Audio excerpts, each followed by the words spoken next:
Selamat sore semuanya. Nama saya adalah Tio Desi Permatasari Salim. Dalam video ini saya akan membahas tentang keamanan sistem informasi tentang scanning.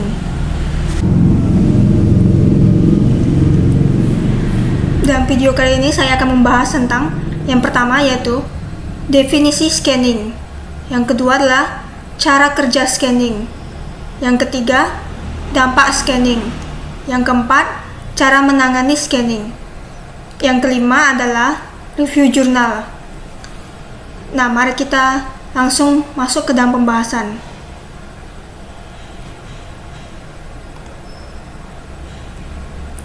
Pembahasan yang pertama yaitu adalah definisi scanning. Menjelaskan tentang apa itu serangan scanning.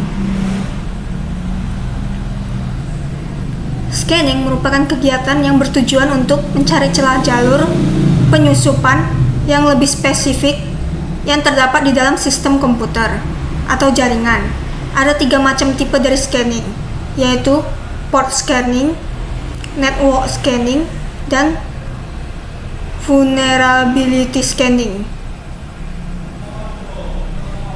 Setelah itu kita masuk ke dalam pembahasan yang kedua, yaitu adalah cara kerja scanning. Di dalam pembahasan ini akan menjelaskan bagaimana serangan scanning terjadi.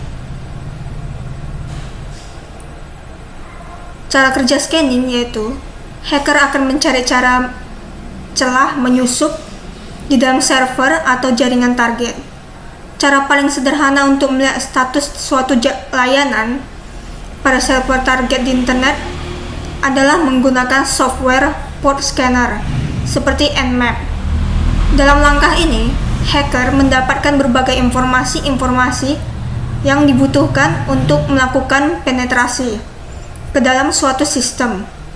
Ada beberapa cara dalam melakukan kegiatan ini, yaitu menggunakan metode man-in-the-middle attack, sniffing, atau brute force attack. Setelah itu kita masuk ke dalam pembahasan yang ketiga, yaitu adalah dampak scanning. Menjelaskan dampak dari serangan scanning. Berikut dampak-dampak dari scanning. Yang pertama adalah sistem dapat terinfeksi malware.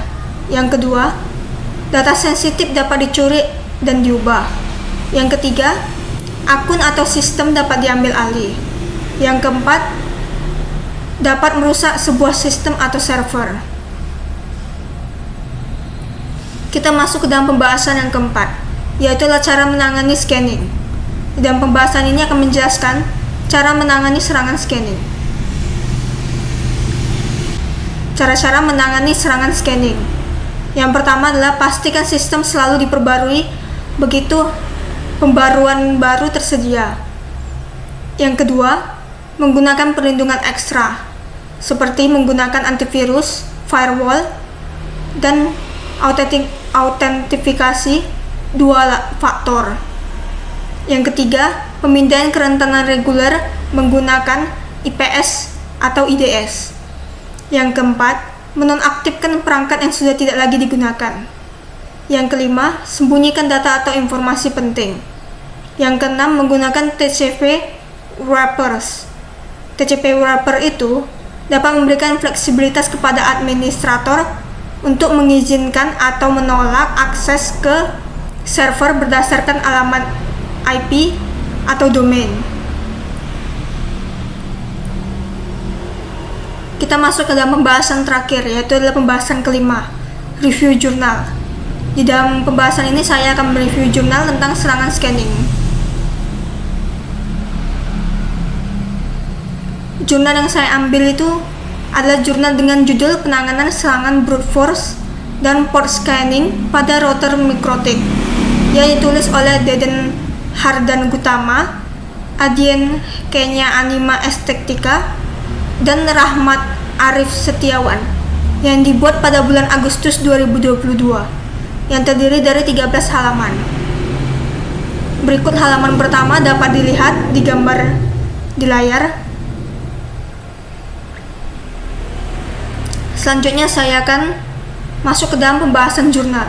Jurnal ini bertujuan untuk membuat sistem yang dapat mempermudah administrator jaringan untuk memonitoring traffic jaringan dengan Intrusion Prevention System atau IPS untuk dapat meminimalisir terjadinya kebocoran atau kerusakan data dan jaringan, terutama dalam kasus serangan brute force dan port scanning. Port scanning adalah salah satu jenis dari serangan scanning. Setelah itu, testing sistem. Setelah sistem berhasil dibuat, maka setelah itu dilakukan testing terhadap sistem dengan melakukan simulasi penyerangan sistem. Berikut penyerangan port scanning yang berhasil dicegah. Berikut adalah bentuk gambarnya. Bisa dilihat di layar.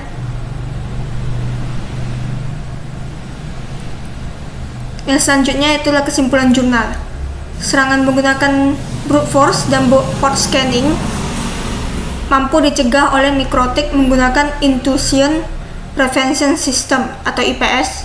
Serangan yang dilancarkan akan terdeteksi sesuai dengan pola yang ada pada rule IPS itu sendiri. Oleh karena itu, filter rules pada perangkat yang menerapkan IPS harus dikelola dengan baik serta rules harus rutin dikembangkan. Kendali port scanning yang menggunakan Nmap dapat dicegah namun masih belum bisa maksimal, dikarenakan IPS yang digunakan masih memerlukan minimal 3 kali serangan agar dapat mendeteksi serangan dari IP yang sama.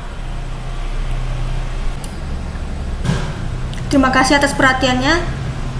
Jika ada salah kata, saya mohon maaf. Jika ada kritik, saran, atau pertanyaan, bisa dihubungi dengan nomor ataupun situs yang sudah tertera di video. Terima kasih.